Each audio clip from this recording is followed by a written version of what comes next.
On July 14th, 1897, the steamboat Excelsior sailed into the San Francisco Bay from Alaska, and a few days later, the SS Portland sailed into Seattle. These two ships contained early gold prospectors from the Klondike region in Canada, and what they had with them was mind-blowing.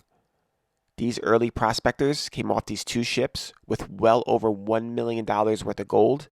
The gold was stuffed in every bag, pocket, or box that the prospectors could find. News of the gold spread fast. All of a sudden, everyone was looking to get to the Yukon as quickly as possible, which started the Klondike Stampede. One of the main keys on making it big in any gold rush is getting there as quickly as possible.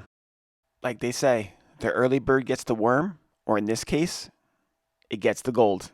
The only problem is, back in 1897, there was nothing quick about getting to the Klondike. The remote Klondike goldfields are located around the Klondike River in northwest Canada in the Yukon Territory near the Alaskan border. The Klondike River is a small river that feeds into the much bigger Yukon River at Dawson City. The stampeders trying to get to the area had to contend with very cold climate conditions, frozen rivers, and snow-choked mountain passes. Pretty much hundreds and hundreds of miles of pure hell. But that didn't deter people. Within 10 days of the news of the Klondike Gold, over 1,500 people departed Seattle for the Yukon goldfields. During the Klondike Gold Rush, about 100,000 people tried the journey. How many people do you think made it to the Klondike? How many do you think found gold? And the ultimate question, how many hit the motherlode and made it rich? We will get to all that later. First things first, what options did the Stampeders have to get to the remote Klondike region of the Yukon? Let's start off with the rich man's all-water route, which was the most expensive and supposed to be the most easiest route to get to the Klondike. First, you had to take a trip into the Bering Sea to St. Michael's, Alaska, at the mouth of the Yukon River, which was a long voyage in itself. Then you would take another boat from St. Michael's all the way up to the Yukon River to Dawson City. That doesn't sound so bad, right? You don't have to lug any supplies. You don't have to go over any mountains. And that's what the rich guys thought too. A ticket for this route in 1897 would run you about $1,000, or in today's valuation, $27,000, which is a very expensive first-class ticket. This initial group of first-class stampeders who came up in the summer of 97 were in for a rude awakening when the mighty Yukon River froze over by October. Out of the 1,800 early stampeders who tried this route, only 43 made it to the Klondike, with 35 of them having to return since they had to throw away most of their equipment in order to make it. There were several other options for the stampeders that were a mixture of land travel and river travel, but none of them were good options and all were plagued with problems. There were some all-Canadian routes that started in places like Edmonton, Alberta. Cities like Edmonton were all trying to get a piece of the pie and promoted an all-Canadian route that was supposed to be the inside track to the Klondike and that the trails could be used all winter long. Nothing could have been farther from the truth, and it really put a lot of lives in danger. The trails were extremely long, around 2,000 miles, and difficult to navigate. Mud and ice made it difficult for animals carrying the Stampeder's supplies, proving exhausting for the travelers. Around 15% of the thousands of Stampeders using these all-Canadian routes made it to the Klondike, with some taking up to 18 months to make the journey, with some unfortunately dying from drowning or scurvy along the way. There was an all-American route to the interior Klondike, which was a popular choice for people trying to evade the Canadian customs and checkpoints. To be fair, who actually likes going through customs? The Canadian government required anyone traveling into the Yukon Territory to bring with them a year's worth of supply of food, which was about 1,000 pounds. Travelers also had to bring camping equipment, tools, and other essentials that could weigh up to a ton. Even though it was shorter than its all-Canadian route counterpart, this route was widely unsuccessful. This was another route that was promoted as an alternative route so many could make a quick buck, but there really wasn't much there. There really wasn't much of a trail. The route started in Valdez, Alaska, which really wasn't a town until the prospectors started to show up and build it. Almost all of the 4,000 stampeders attempting this route had to turn back at certain points, get rescued, or died of cold and scurvy. There was almost insurmountable glaciers in the way and miles of tough wilderness. The stampeders that chose this route made a bad decision. Now let's take a look at the two main trails the stampeders took to get to the Klondike. The Chilkoot and the White Pass trails. These trails started in southeast Alaska. Both trails had the same general idea, to get up the mountain and to the lakes on the other side. These lakes would be the start of the Yukon River, which would take them all the way to Dawson City. The White Pass Trail started in Skagway and made its way up and over the White Pass before cutting across to Bennett Lake. This path was rigorous, with several mountain passes, narrow paths, and rocky terrain. This trail developed the name Dead Horse Trail due to how many horses died on it due to the harsh conditions. Without animals, the stampeders had to carry their supplies on their own.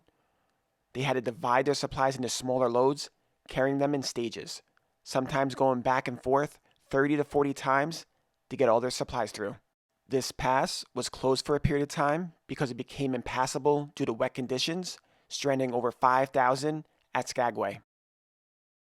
The Chilkoot Trail was the most popular route, with around a quarter of all stampeders using this trail.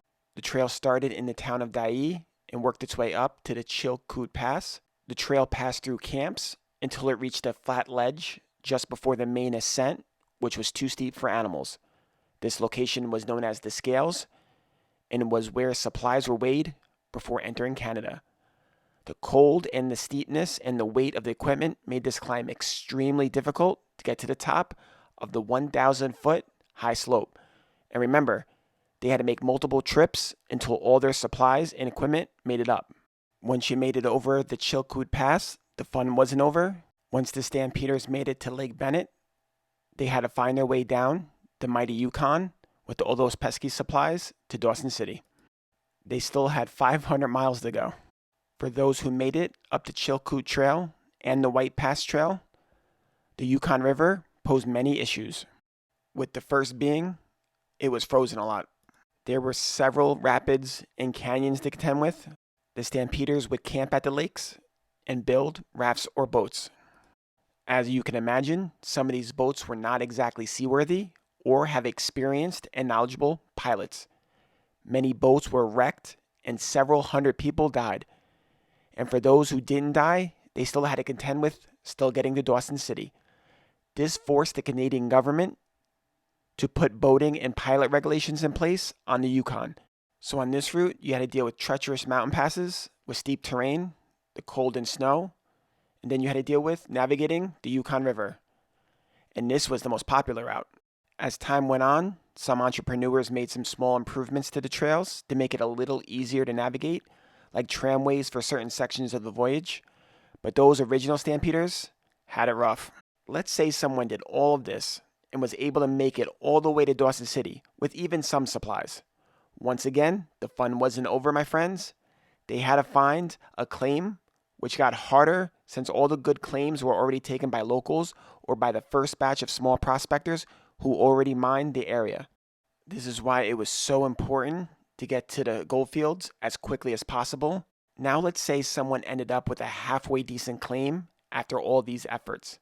Now they still had a mine for the gold, which was very difficult in the Klondike. Gold was unevenly distributed, so miners were dealing with a hit or miss situation a lot of the times. Most of the gold was found just above the bedrock, which meant that the miners had to deal with getting through the permafrost or frozen layer of ground only 6 feet below the surface. But this video is more about the brave journey that these stampeders took just to get to the Klondike. The hardships, obstacles, and difficulties they faced on this journey are hard to comprehend. These stampeders get my respect and admiration for the attempt to take matters in their own hands in order to change their fortunes. They took a big risk, and for some it turned out great, but unfortunately for many, it didn't work out. So let's take a look at the final numbers. So about 100,000 people attempted to reach the Klondike during the gold rush.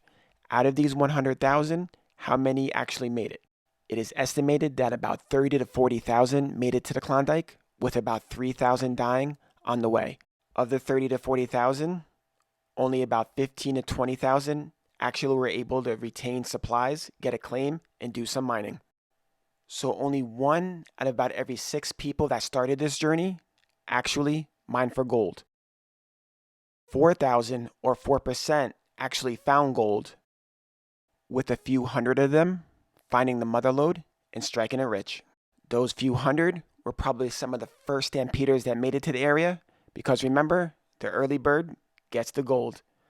Regardless if they found gold or not, I tip my cap to all these men and women, and I'm in awe of the determination they showed to even attempt such a mind-boggling journey. This is why I love history. Thanks for watching. Please subscribe for more fun videos. Take care.